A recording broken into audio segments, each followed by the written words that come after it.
Hello, welcome back to my channel. If you are new here, my name is Miles. I use they, them pronouns, and I like to talk about books. If you are a returning viewer, thank you so much. I really appreciate having you here. So, as I am filming this video this morning, I just found out that I hit 500 subscribers, which is fucking insane. Never thought that was going to happen. And definitely makes me feel a little emotional, so thank you all so much. I appreciate it more than you could know, and it feels so cool to have built my own little community, and I love talking to y'all about books. And this whole endeavor that I started a couple years ago just has been a really wonderful source of joy and community, and has just been really awesome, and I just appreciate every one of you. And I just wanted to start off this video by saying thank you so much. If you can hear Addie eating her cat food in the corner, she decided to start as soon as I started filming. Also wanted to say I have a little cold right now, so if I sound a little yucky or if I'm a little sniffly, that's why. Not COVID, just a bad cold. Anyways, today I really wanted to do just a little recent reads catch up. I haven't made a monthly wrap up in a while because honestly I don't love doing monthly wrap ups. I don't know, I just don't love doing them. So I thought it would be fun to kind of catch you up. I haven't really checked in since my Florida vlog on what I've been recently reading. So this is a quick little unscripted video. Grab a cup of coffee. I made this brown sugar oat milk latte, which is my favorite drink. Let's talk about some books. The first thing I read this year was Princess Flora and the 40 Flight Tower, which has been so recommended by my friend Sunny at A Sunny Book Nook. I really enjoyed it. I gave it 4 stars. This is a fairy tale rewrite where the, classic setup of princess stuck in the tower by a witch, and she, on each flight, there is like a new monster. There's like dragons, there's goblins, there's a bunch of crazy little things. There's a giant spider, and over and over again, princes come and try to save her, and it is just not working. They all die. And eventually she decides that she is going to try to figure it out on her own. And she meets this little fairy that is super like a fun, like sassy companion, and some really fun like non-binary fairy representation. And I just really enjoyed this. It was a good feminist fairy tale retelling without being too corny. I feel like feminist fairy tale retellings can do that sometimes. This was a really good way to start off my year. I really enjoyed it. Next, I reread The Bloody Chamber by Angela Carter, which I've talked about many times on this channel. One of my favorite books of all time. Speaking of feminist fairy tale retellings, this is kind of the queen of that. I love this so much. My favorite stories in this are The Bloody Chamber and The Lady of the House of Love, which actually, for an assignment in one of my classes this semester, I went through and annotated it like insanely heavily, and I just had such a wonderful time doing that. This takes classic fairy tales. There's a lot of Little Red Riding Hood retellings. The Bloody Chamber, the title story, is a retelling of the story of Bluebeard. Lady of the House of Love is just a classic vampire, gothic, romantic story, and Angela Carter just has such a beautiful writing style, and these are all just so wonderfully gothic and sensual and fucked up, and just I love this story collection more than anything. I read it again and I gave it 5 stars. Next, I read Fun Home and The Crocodile Bride and The Fisherman, which I just included all of those in my Florida vlog video, so if you want to see me talk about those more, go check that out. Next, I read All This Could Be Different by Sarah Thinkman Matthews, and I really enjoyed this. My girlfriend Kate loved this book and recommended it to me, and I gave it 4 stars. Really enjoyed it. This follows an Indian American woman in her late 20s, early 30s named Sneha, and she lives in Milwaukee, and she has an interesting family dynamic. Her parents are both immigrants, and her father was deported a few years ago, and so they live in India, and that is definitely like a main thing in the book, is her relationship with her family and how they don't know that she's gay. And the other main thread of the book is following her relationship with this woman cannot remember her name right now, but just their complicated, messy relationship. And I just really enjoyed this book. I just love, I've talked about this before on my channel, but I love books with messy queer main characters. And this relationship was definitely very messy and just, you know, it was so realistic. And I'm just so tired of all of these like perfect portrayals of queer people. And this was just a wonderful book. It made me super emotional and it was really good. I really enjoyed this, would recommend it. Next, these were like my guilty pleasure picks of the year. I read Pen Pal by Dathan Auerbach, I think that's his name, a couple years ago, and that is it was originally a creepypasta on the r/no-sleep forum, and if you are a child of the internet like me and were super into horror, you might have been really into creepypasta like I was. And so I have a soft spot in my heart for creepypastas that have been published into books. So I decided to read Borrasca and Borrasca Part 2 by C.K. Walker, and I was very pleasantly surprised to find these on Goodreads. This was a trip. I listened to the podcast for Borrasca, the first part. There is a podcast that is narrated mostly by Cole Sprouse, which was really funny to me. For some reason, like, this was like a passion project for him, which I just think is really fucking funny. This follows a boy named Sam who, when he's around 13, moves to a new town and very strange things are happening. Lots of people are going missing, lots of teenagers are going missing, and everyone in the town just seems to like kind of accept it. Kind of like It vibes, where fucked up little town that no one questions, and you know, you have a few main characters that are like, something isn't right here. So it is just following them through, sorry, people are like climbing a tree outside my window right now. Also, yeah, having the strangest day right now. It was like 70 degrees yesterday. I live in North Carolina and it is snowing right now, which is kind of crazy. Anyways, Borrasca, it was just crazy. It was a wild ride. It has one of the craziest twists I have ever read in my whole life, and not really in a positive way, but I enjoyed it. It was a wild ride. I had a good time. Now, Borrasca 2 was god fucking awful. It was so bad. I don't really have any notes besides that. It just continues the original story after the first one leaves off, and it was awful. So that's all I got for you on Borrasca. I would, if you were like a creepypasta kid like me, I would recommend the first one.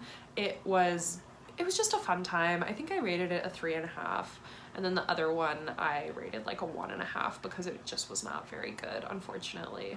Next, I read The Turn of the Screw by Henry James for the Modern Gothic class that I'm taking this semester. Unfortunately, I did not really enjoy this. It is a classic. I feel like we all kind of know that. It follows this woman who is taking care of these children. She's the governess of Blind Manor. If you've seen The Haunting of Blind Manor, it is what this story is based off of. Hi, Addie. I hope she doesn't bother me. She probably will. Anyways, it follows a governess who is taking care of these children in Blind Manor, and weird, spooky things start happening. It's a pretty short novella. It's like 100 pages. And honestly, I think it should have been a lot shorter. I think it should have been compressed into like a short story. Henry James's prose gets a lot of hype, and I don't really understand. I just thought it was really dense and hard to get through, and I just didn't really like its portrayal of women. And that's kind of all I have to say about it. I think I gave it a 3. It just did not really do it for me. You know, it has the classic Gothic tropes. It has creepy house in the English countryside. It has creepy children. It has ghosts.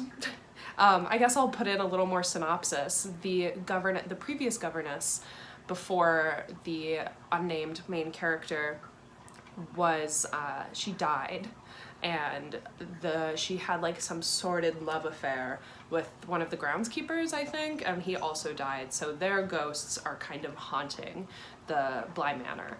And the whole time you're kind of like, is this actually happening, or is this lady going insane? It reminded me of Haunting of Hill House, which we are also reading for Gothic and one of my favorite books of all time. And it just like is like Hill House if it was more boring, unfortunately. I gave it a 3-star. Next I read A History of Fear by Luc Dumas, and I really enjoyed this one. I had such a fun time with this book. It was so unique. I gave it 4 stars. It follows this man, Grayson Hale, who at the beginning of the story we're told he is the most infamous murderer in all of Scotland. And we are told that at the beginning, and we know that he is now dead. And the whole rest of the story is a look into his journals, and it is really interesting. I really liked the way it was told. It was very unique. This reminded me a lot of Notes on an Execution, but a lot like spookier. He gets commissioned by this strange, mysterious man that is heavily implied to maybe be the devil to write a history of fear in Scotland. And it is a book mostly surrounding the devil and how the people of Scotland have forgotten the devil. And Grayson has suffered his like entire life. He had a very religious upbringing, and ever since then has had like an actual like diagnosed fear of the devil. And so it's, you know, you're having him like juggle that, and it's very unreliable narrator. You know at the very beginning that he has killed people, and the whole time you're like, what's happening here? Did he murder these people? Did the devil do it?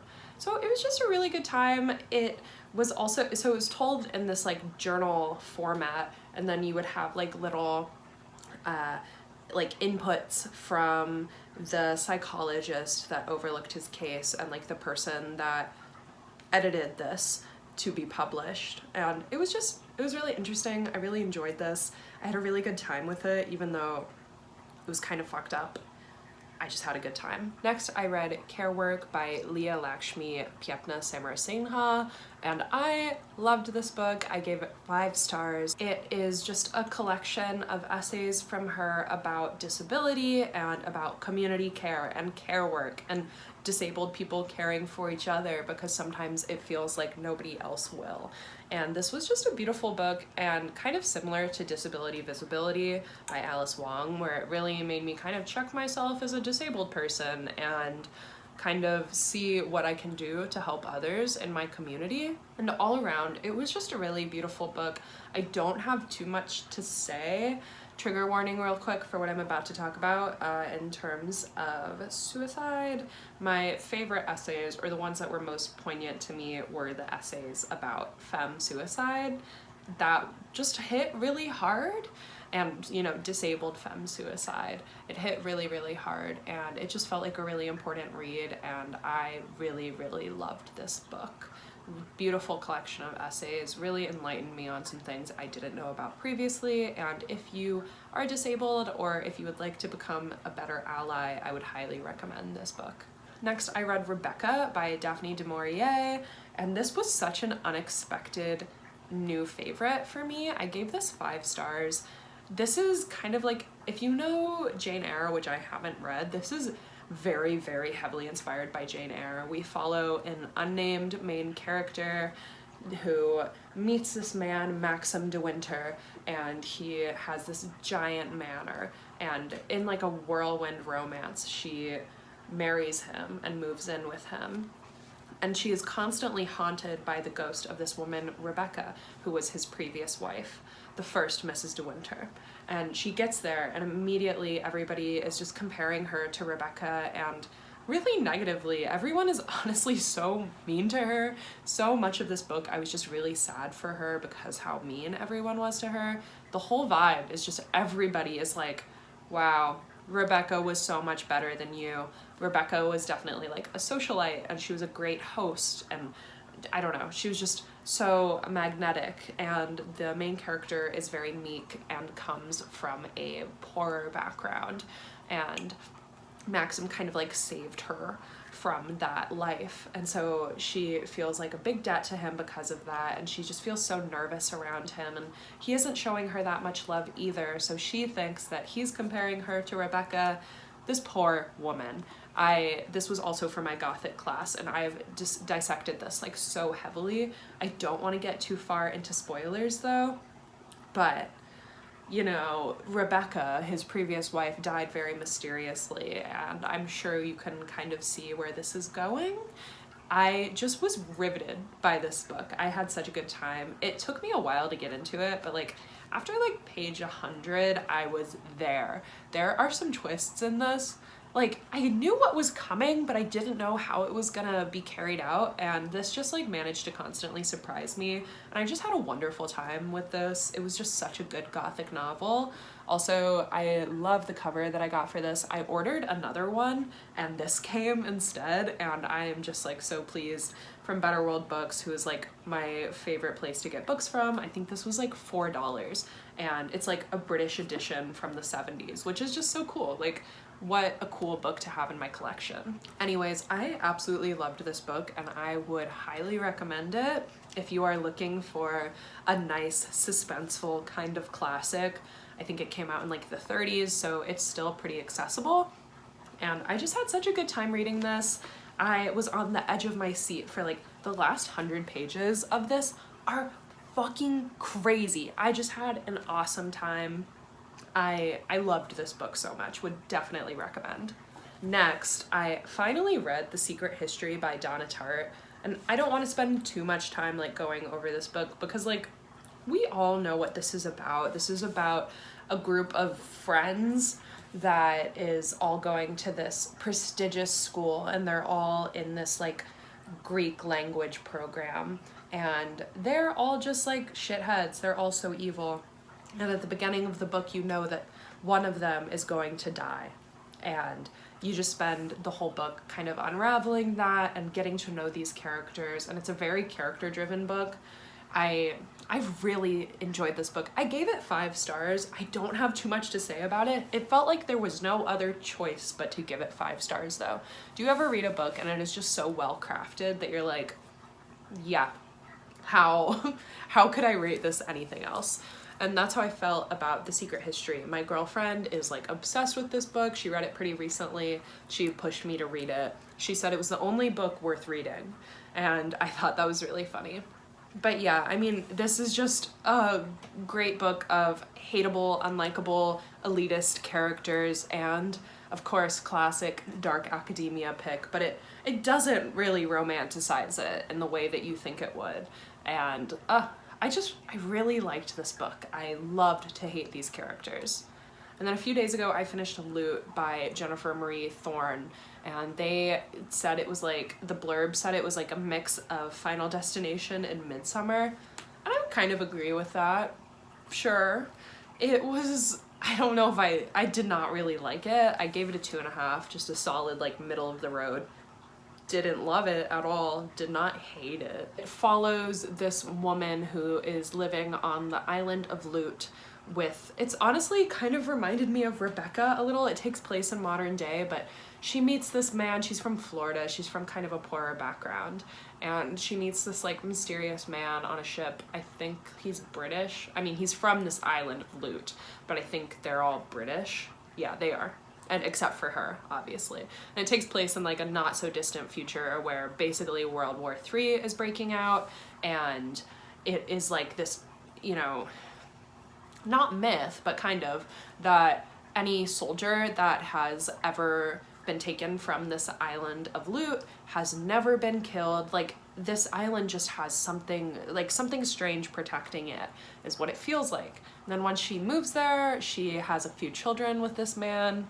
She realizes what's going on, and every 7 years there is an interesting thing that they do, which is just like a human sacrifice, essentially, where the island picks who dies.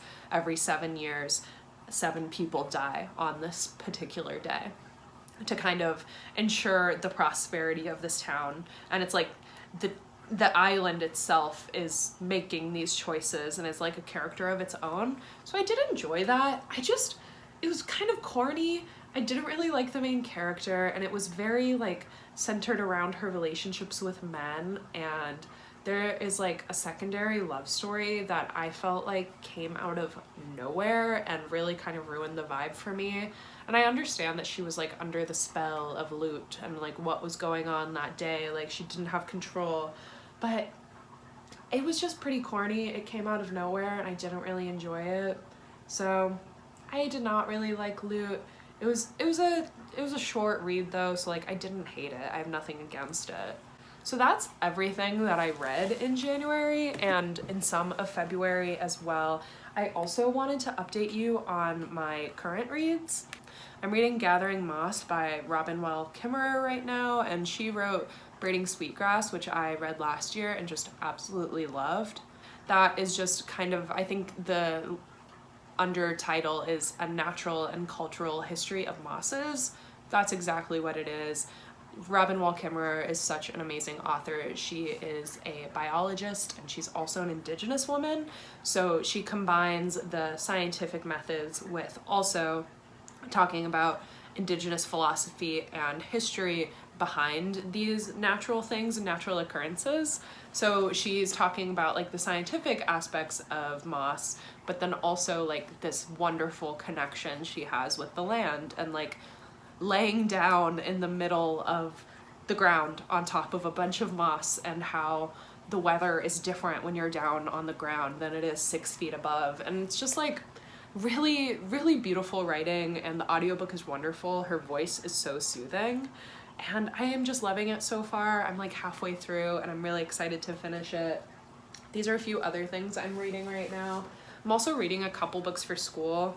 I'm about to show you one of them, but the other ones like I don't really want to talk about. It's just like poetry textbook, creative nonfiction textbook, fiction textbook. Not really things that I'm super excited about or really want to share. The one thing I'm reading for school that I would like to share is The Silver Bullet and Other American Witch Stories.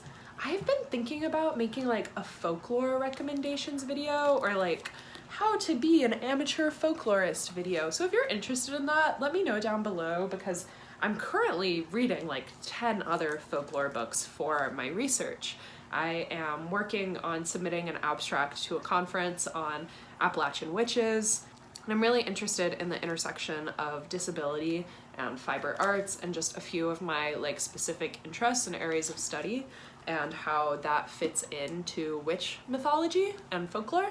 So I'm reading this right now. This is like a super niche book. I think it has like 10 reviews on Goodreads or something like that. I got it through an interlibrary loan, which is like so magical. I love interlibrary loans.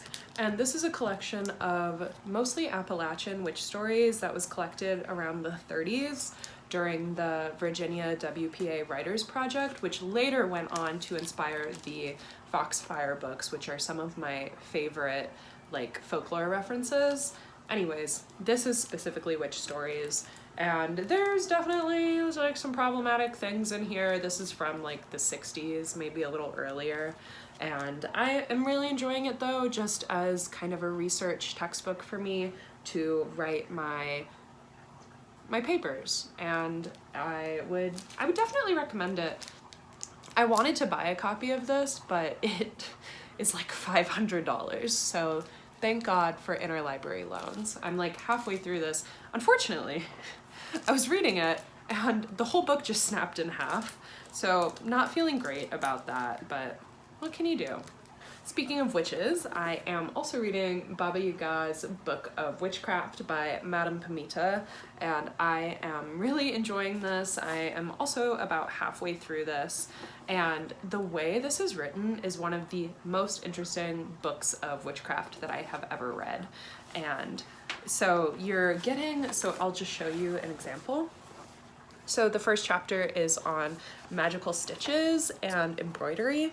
So originally, at the beginning of the chapter, you are getting a retelling of Vasilisa the Beautiful, which is a classic Russian folktale, and this author is Ukrainian, so she kind of adapts it to more of the Ukrainian version of the story. So you get that to start, and then you get this section that is told from the perspective of Baba Yaga, who, if you don't know, is a famous Russian, Ukrainian, Belarusian, Slavic folkloric witch, And so you're getting this perspective from her that is just kind of giving you some wisdom. And then you get a section from Madame Pamita, who is basically telling you how to integrate this kind of magic into your daily life.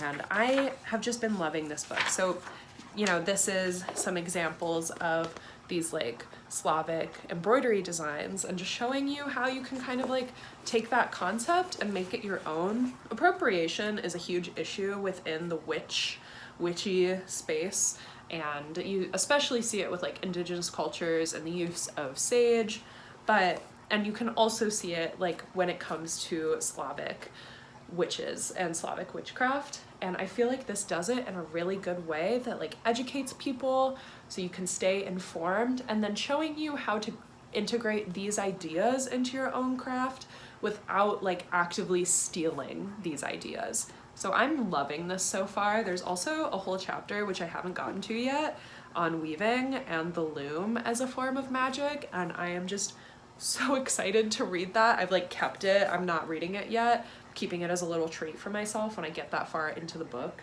So I'm reading that right now and absolutely loving it. And then I have been reading the past few days. I've been tearing through this book as much as I can. I've been reading like 50 pages a day of Exquisite Corpse by Poppy Z. Bright, who is now going by a different name, but it's kind of confusing because this is still printed and his other books or their other books, it's hard. They're kind of a reclusive person. They originally identified as a woman for like a solid half of their life, and then were using he, him pronouns, and now I think they are using they, them pronouns, so I'm just gonna go by that. But I am really enjoying this book.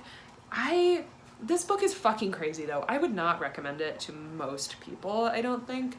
If you are like a horror person, this might be more up your alley. This follows two different serial killers. One is living in the United States and he's just this infamous serial killer, and he fakes his death to escape prison and goes to the United States. The other serial killer lives in New Orleans, and that's where the author is from, and you can really tell their love for that city in here. And this book is just crazy. You're getting two gay serial killer men. It's also at the beginning of the AIDS epidemic, so there's that whole thing in there as well. And I don't really know how to describe this book yet, and I am about halfway through it, and it is just incredibly gory and graphic and pornographic and just all over the place. However, I'm having a really good time with it. I'm just kind of riding the wave of craziness that this book is presenting to me. So that is everything that I have read recently, everything that I am currently reading. I hope y'all enjoyed this today. And once again, thank you so much for 500 subscribers. I am like shell-shocked. I can't believe it. It is so incredibly cool. So thanks so much, y'all. I will see you in the next video. And if you are not subscribed yet, you should do that if you want to see more of my face.